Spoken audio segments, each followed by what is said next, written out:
So this is me asking you a question as a father of my youngest son that just came in here. Um, everybody that speaks a little Spanish knows what he just did right next to my desk. Um, he has a lot of problem. We just started with him going to his own toilet, sitting down, doing his things. He doesn't make shit well, and it hurts. So he has a lot of constipation problems. And I was just wondering, and this might be too difficult as in one thing, but what are some of the things that me as a father, and I know there's more fathers dealing with this problem, what are some of the things that he should eat or drink that will help him take a shit easier? So, yeah, does he have anything else going on? No, he's really healthy. Okay. He has way too much energy. No, I'm kidding. No, he's really healthy. He's great. Okay. So, in that regard, I would say there's probably something causing that.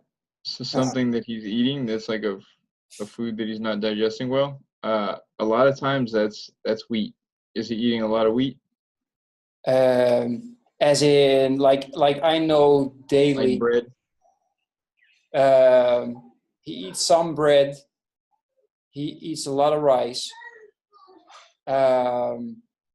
Like there will be always like pasta or rice mixed in with his vegetables and like a meat.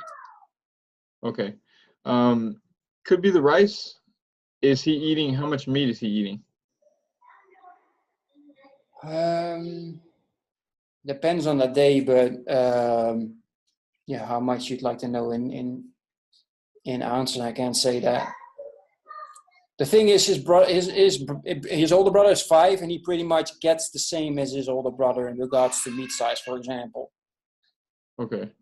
And then what else is like, name some of the primary components of his diet. Bananas. Bananas? He loves bananas. He loves apples. He likes, at the moment as well, grapes. So I've understood that grapes are pretty good for him, so we try to give that as much as possible. We try to make sure he drinks water as much as possible instead of drinking those juices. And yeah, so it's fruit in the morning, and sometimes and that's a mix. So sometimes he gets those prepackaged croissants and prepackaged muffins and those kind of things as well.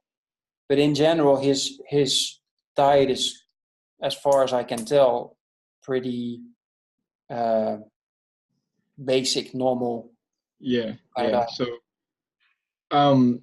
So there's a couple of things you can do that will help symptomatically, like magnesium citrate. So there's a product called Natural Calm, and that loosens the stool a little bit, and that's safe for kids. So you could give him a serving is 2 teaspoons, and that's 325 milligrams, I believe. And you could give him like a teaspoon and then work up a little bit higher and see if that helps. I would only give him that at night because it'll help him sleep better as well. So give him at night, and he might go to the restroom in the morning. If not, you can increase the dose, and maybe he'll go the next day. Most other things I don't really recommend using with kids because they're stimulants and like things with caffeine that will actually stimulate the movement down there. You sure he's drinking enough water? Well, sure is hard, of course. Well, now for the summer we're here, so we make sure, and he asks for it. Like they have a bottle of water at their bed, and he all the time asks for drinking water. But of course, he goes to school as well, and there I can't control it. Okay. So that makes it difficult. But how much should how do you know if your child, like, what's enough, what's not enough water for? I mean, if someone's, let's say your kid's 40 pounds and 20 ounces a day of water. Okay. 25, 30, but 20 at the minimum. But it doesn't, because dehydration's a common cause of constipation, lack of fiber, but it sounds like he's getting plenty of fiber. So that doesn't sound like a problem. The magnesium helps, but that's not necessarily, doesn't really get at a cause of what's going on. Food sensitivities can be another one that could be causing the constipation. So if he has a sensitivity to like wheat or eggs or dairy, and he's having that on a regular basis, that can cause it can disrupt the function of the GI tract. So that's another one that could be a possibility. That one's hard to tell because you have to do some testing. So like to identify food sensitivities, you got to do a test. And then if you think that there might be like some bacterial overgrowth or anything like that, you can do a test. But it doesn't sound like it because there would be some other issues. If there's like some bacterial overgrowth or something like that, food sensitivity sounds like it's probably more likely. One thing you can do is cut out a lot of the bread products and like cut out a lot of the carbs in general and see if that helps. All right, great. Well, thanks for that. I appreciate your advice. I'm going to follow them. I'm going to definitely pay more attention as well to the water.